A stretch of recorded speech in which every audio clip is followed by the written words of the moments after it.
Reawakening. Last month, we heard the dream of a 50-something skating on the surface of her life to avoid her troubles. In this episode of Reawakening, we learn about the darkness this dreamer was trying to escape.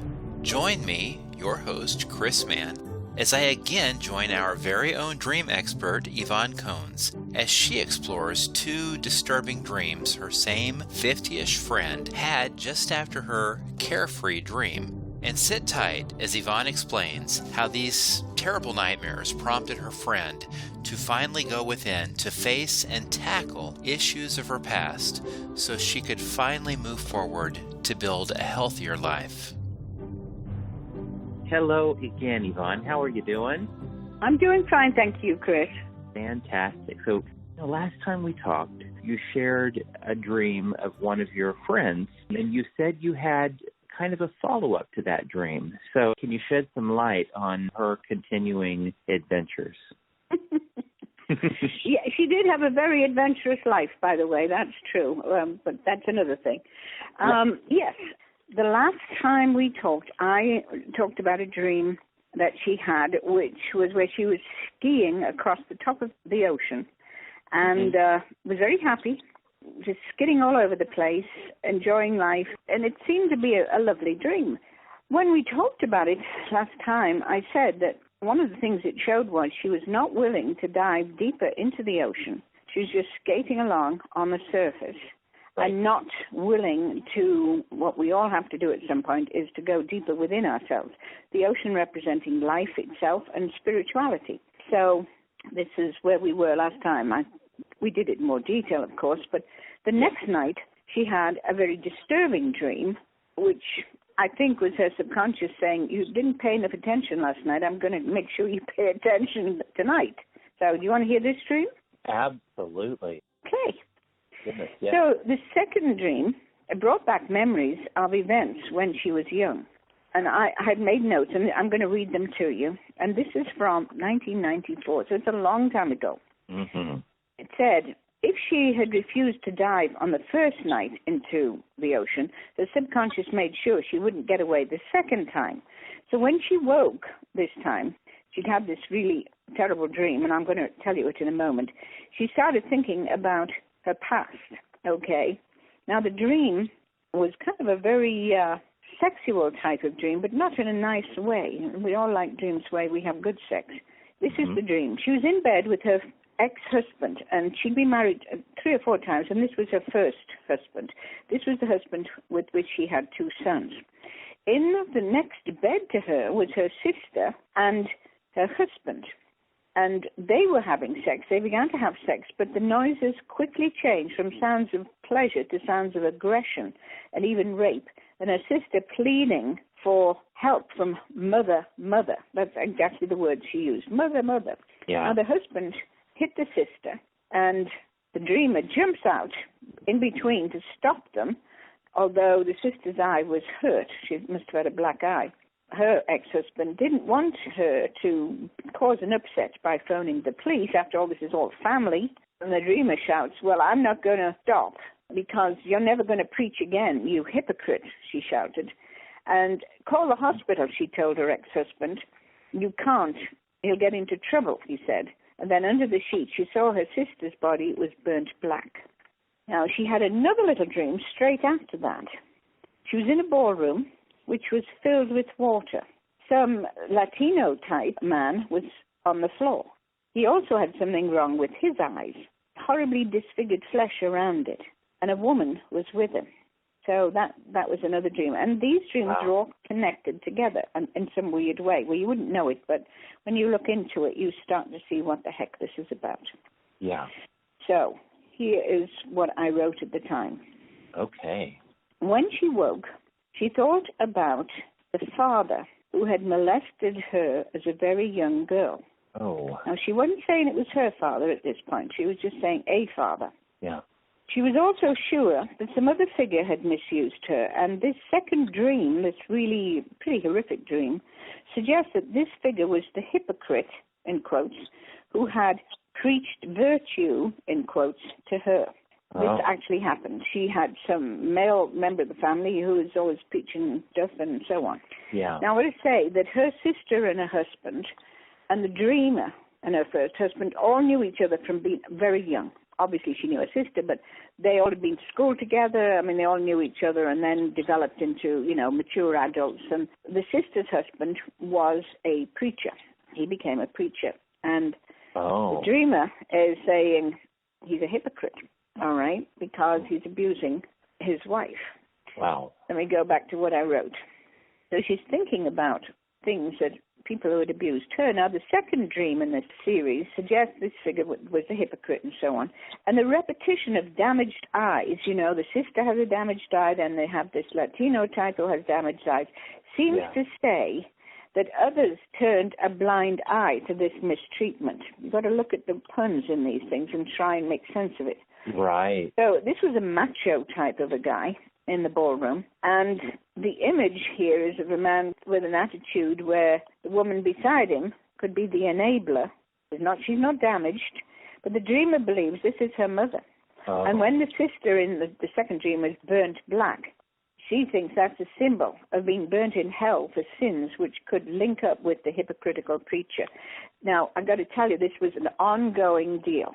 Throughout her life, after this dream, she had problems with her sister and brother-in-law, who was always preaching at her, although she knew that he'd come on to her when she was younger, and that he had been abusive to her sister, who had put up with it and never complained, and that the mother knew about it, and she never did anything either. Then, all of these things start to whirl around inside the dreamer's mind, and she starts to remember something. Now, when she dreamt these dreams, she was probably, I can't remember exactly how old, but she was in her 50s. And when people get to their 50s, they often start to remember repressed things that happened, right? Their memories that they didn't want to know about, right? Because it was too difficult. The subconscious said, okay, we're not going to go there. But this is what I wrote about this last part of the dream. I said that no doubt her memory will bring up more of these events now that she's decided not to ignore them anymore. After that, she had a hypnosis session, all right? And in this hypnosis session, she saw her mother standing in front of a figure holding her arms out as though she was hiding and protecting this person behind her. And she was telling the dreamer, stay away, keep away. And she felt this was her father, the man behind the mother. And the mother was aware of what had gone on and never did anything about it. In fact, said, can't mess up the family, you can't do anything. But in those days, let's face it, when, let's say, 30 years in the 60s, and she was just getting into being a teenager perhaps or something like that, the culture was, at that time, you did not do this you didn't go out and tell people that your father was molesting you. And you covered it up and you buried it and you went on, and then you had a load of different relationships with men who were totally inappropriate. How damaged she could be by all of this. And she was then abused by the sister's husband. Yes. She told me that he'd come on to her when they were younger. Goodness. Without the wife knowing about it, of course. Sure. And if she did know, she wouldn't have done anything, because him having this status of being the preacher was, you don't mess with that. Right. See, that's a cover-up thing. Right. And it's women covering up for men. I mean, it's the way it is. Some women don't cover up, and quite a lot do, because he's the breadwinner. He's the father of the children. What are you going to do? All right? Right. Some women end up killing them, and some put up with it because that's the only way they can see. Do you know, was her father Latino, or do you think the Latino man in the ballroom was just a symbol of macho? The dreamer had relationships with some. She had relationships with lots of different kinds of guys later on, and I think one of them was a Latino. She liked good-looking men. She liked sexy men. I'm not saying they were all bad. They just weren't compatible. And she had one who was really abusive. They all had fairly decent jobs. They had some status and so on, but he beat her up regularly, and they were living somewhere where there was a deep winter, and he threw her out into the snow without any clothes on one night. My God. Having an argument, start beating her up. She's running away from him. He catches hold of her and throws her out the door.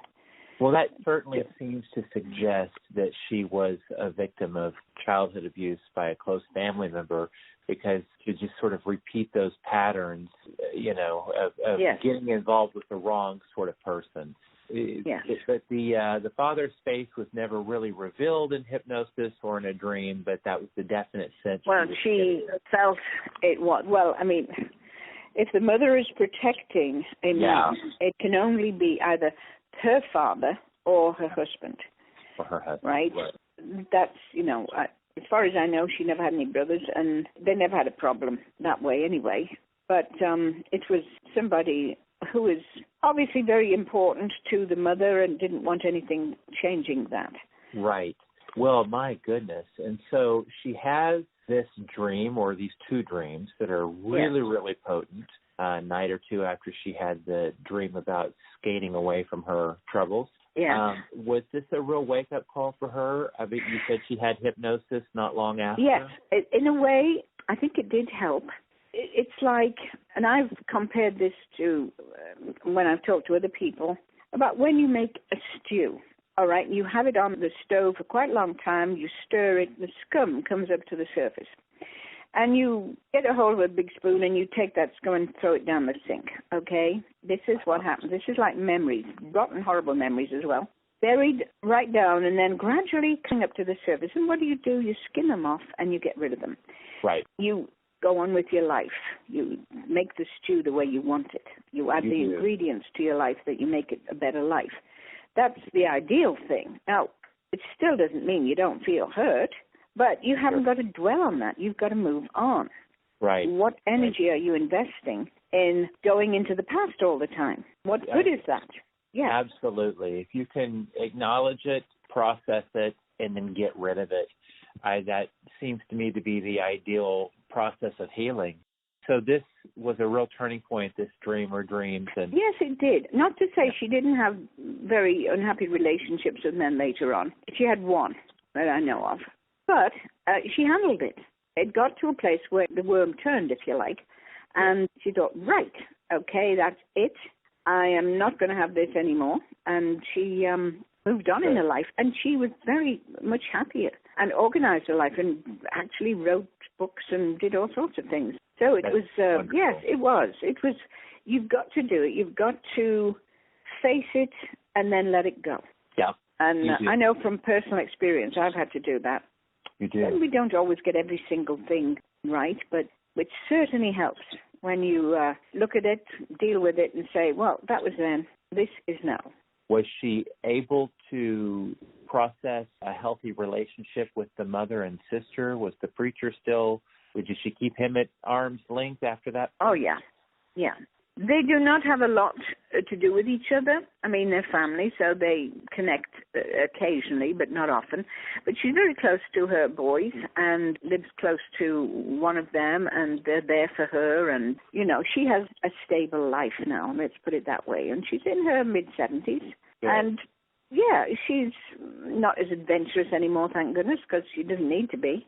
She's got a lovely home. She's settled herself in a good place, and she does what she wants to do, which now is limited because she doesn't drive as much as she used to. But none of us are great about that when we get older. At least I'm not. So, well, the physical body begins to have more limitations, but I think the spiritual body or the emotional body can become more whole and fulfilled. It's amazing how that kind of starts to work midlife, Life experience, you're right. Life experience teaches you, and you're able to put it into practice.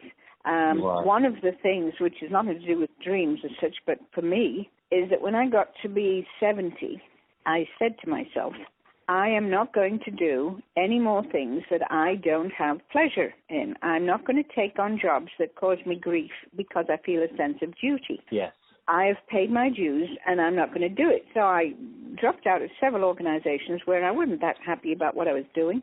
I joined the ones that bring me great happiness, and I meet great people, and I enjoy doing what I do, and so on. And a very varied bunch of things that I do, so that's okay. I'm in a good place. I enjoy it. They say life begins at 70, right? Well, for me, I mean, it's Yeah. been, I've redone my life several times, and I got remarried again just a year or so ago. So, yeah, believe me, you get to be 70-something, it doesn't mean you don't have to hope for a better life, because after my husband died, I spent some time just immersing myself in helping in my organizations that I do, and I met somebody else through it. That's inspirational. I'm so happy for wonderful. you. Thank you. And I'm glad for your friend, too, that she's at a place of peace and well-being. So, it's important. I mean, if those dreams are really kind of back-to-back that are so potent like that, it is, I think, vital to pay attention. And if your subconscious is telling you to do some work to get rid of something deep within that isn't serving you or is hindering you in some way, it'd be much more fun to skate off and jet set, but sometimes taking that inventory and going through and excising or exercising those things is just cathartic, so exactly. And you can see how the first dream was very happy, skating along the surface, zigzagging all over the place without any, definite, where am I going here, just enjoying whizzing around in circles or whatever. And the subconscious was trying to say, we need to get deeper in here. We need to slow down and we need to have a look deeper into the ocean, the subconscious. The next night it said, this is what we have to remember. This is it. And that was very, very good. I mean, isn't our subconscious a wonderful thing? It is. It's just fantastic. And she's lucky, and we are lucky to have you to help us put these pieces together. And as always, I say that. I appreciate it, Yvonne. Thank you so much. Great episode here and a really interesting two-parter. So looking forward to see what you have next for us. Okay. Thank you so much, Yvonne. You take care now. Thank you very much, Chris, and you too. Bye-bye for now. Reawakening with Chris Mann and Yvonne Cones is a Rising Action media production, copyright 2020 by Chris Mann.